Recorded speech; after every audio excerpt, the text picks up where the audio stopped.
Bismillahirrahmanirrahim. Assalamualaikum warahmatullahi wabarakatuh dan selamat sejahtera. Syukur Alhamdulillah kita semua diberikan kesihatan yang sempurna. Kita mempunyai masa yang terluang untuk majlis ilmu kita pada malam ini. Okey, malam ini saya akan bawa satu tajuk, iaitu Aku Sayang Anak Aku, iaitu berkaitan pewarisan harta lah. Macam mana kita nak merancang harta kita. Okey, umum kita tahu 70 bilion harta di Malaysia ini dimiliki oleh umat Islam terbeku. Semua itu adalah harta pusaka. Kenapa harta pusaka tersebut terbeku? Disebabkan kerana kita tidak membuat dokumen pewarisan ataupun dokumen hibah. So, bila harta terbeku, maknanya harta tersebut tidak dapat dimanfaatkan oleh waris-waris kita. Okey, saya bagi satu contoh di mana saya jumpa klien saya.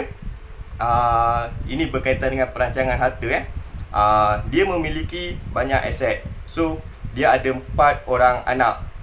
Kebanyakan aset yang dia nak bagi kepada anak-anak dia tu, majoriti satu aset tu, kalau boleh dia nak taruh semua sekali nama anak-anak dia. Tetapi saya terpaksa memberitahu dia, terpaksa educate dia, kalau boleh contoh satu rumah tu berharga 1 juta.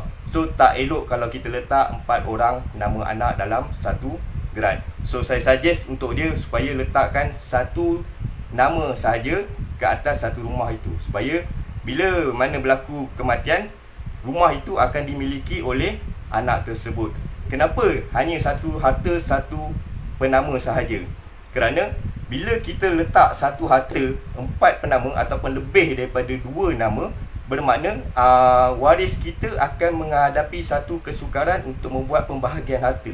Kita ambil contoh rumah 1 juta tersebut. Kalau kita letak 4 nama, bermakna akan ada 4 nama tersebut di dalam geran rumah tersebut. So daripada 1 juta tu bahagi 4, bermakna setiap seorang akan dapat dalam RM250,000 ataupun 1/4 bahagian. So dekat sini siapa yang akan mengalah untuk melepaskan hak ke rumah tersebut. So saya lebih suka educate klien saya supaya rumah tersebut diberikan kepada satu nama sahaja berbanding kepada 4 nama ataupun banyak nama. Kerana kita kalau boleh, harta ataupun aset yang kita ada ni, kita nak berikan kepada semua waris kita tanpa ada sebarang perselisihan faham ataupun pergaduhan. So bila kita beri rumah itu kepada satu nama, satu anak, bermakna 1 juta itulah dia akan dapat nilai harta rumah tersebut. Tetapi untuk 3 orang anak yang lain, kita mungkin akan boleh counter dengan aset-aset yang lain. So sebab itu penting untuk kita senaraikan semua harta-harta yang kita ada. Dan sebagai konsultan, mungkin saya akan merancang yang terbaik supaya pembahagian tersebut berlaku adil. Dan kebanyakannya bila saya jumpa klien saya akan suggest pada mereka, saya bagi tempoh 2 minggu untuk beliau buat soalan istiharah supaya pembahagian harta tu dapat dilaksanakan dengan adil. Okey, satu benda yang saya nak tekankan kat sini adalah dokumen hibah. Kenapa kita kena buat hibah? Supaya aset tersebut, rumah tersebut dapat terus kepada penama yang kita nak letak. Contohnya anak yang pertama. So anak pertama akan terus dapat rumah tersebut tanpa melalui faraid. Faraid itu indah, tetapi hibah ini adalah alternatif yang kedua. Okey. So bila dapat terus kepada anak yang pertama tadi, bermakna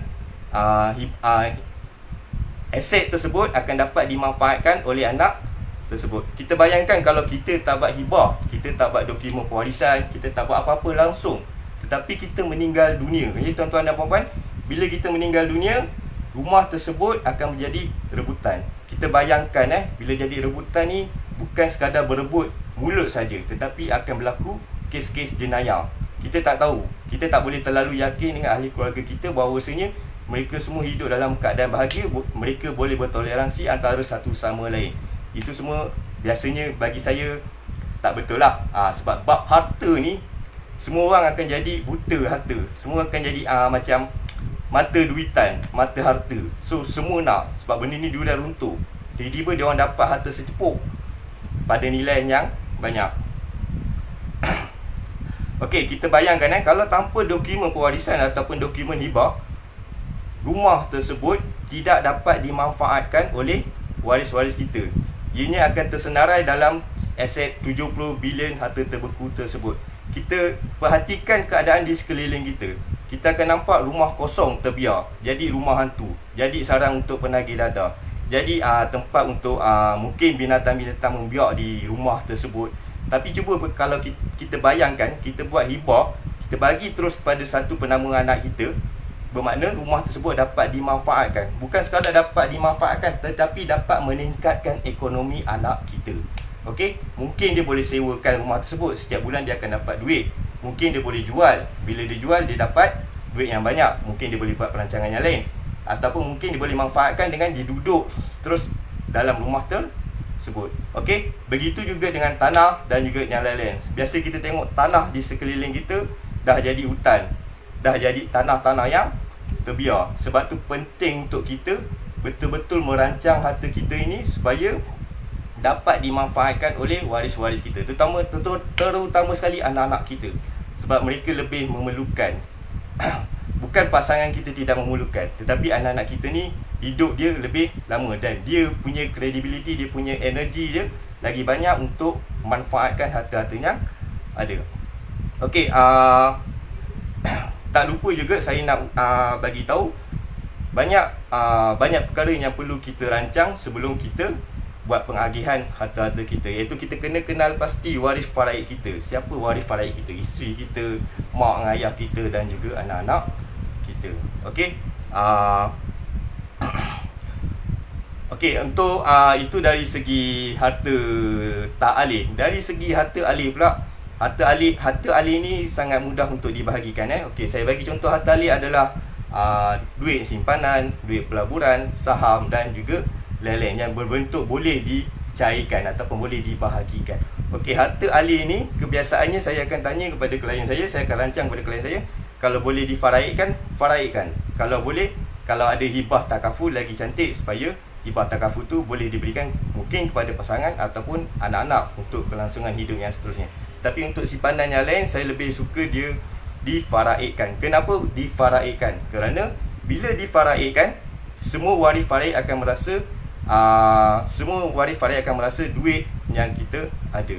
Sebab selalunya kalau saya jumpa beberapa klien, mereka lebih suka memberikan hibah, mereka lebih suka memberikan dia orang punya aset kepada anak-anak mereka, tetapi mereka lupa untuk ibu dan bapa mereka juga. Okey, so ibu dan bapa mereka juga berhak untuk mendapat beberapa pusaka daripada klien tersebut, kerana kejayaan yang dihadapi, yang dikecapi oleh klien tersebut disebabkan oleh doa dan juga berkat ibu bapa klien tersebut.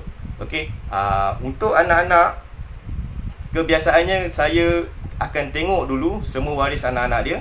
Kalau atas 18 tahun, sangat digalakkanlah untuk hibahkan harta tu tersebut terus kepada anak tersebut. Tetapi kalau anak tu di bawah 18 tahun, dia tuan-tuan dan puan-puan kena fikirkan baliklah. Sebab bila bawah 18 tahun ni, dia tidak sempurna akal untuk memanfaatkan aset tersebut, dan aset tersebut memang tak boleh diberi terus direct kepada anak-anak yang di bawah 18 tahun. So aset tersebut perlu diberikan melalui pemegang amanah. Pemegang amanah ni orang yang kita boleh percayai, yang orang yang boleh dipertanggungjawabkan, supaya dia boleh pegang dulu aset tersebut sebelum aset tersebut dipulangkan semula kepada anak-anak yang di bawah umur ini bila mereka dah capai umur 18 tahun. So selepas 18 tahun tu barulah aset tersebut boleh dipindah milik kepada anak-anak tersebut. Okey.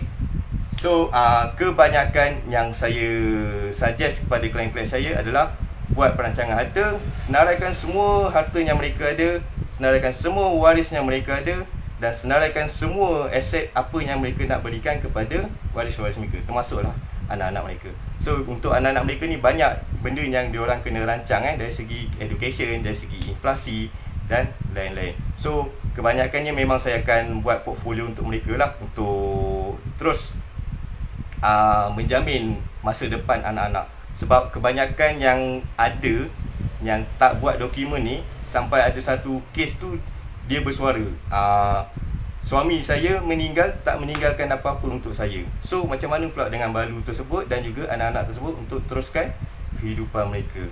Alright, saya rasa perkongsian saya sampai di sini saja. Kalau anda rasa ilmu ini sangat bermanfaat dan ilmu ini sangat bagus. Saya mengharapkan anda supaya menyebarkan kepada semua orang. Tolong tekan share, like dan komen beberapa komen di bawah post ini.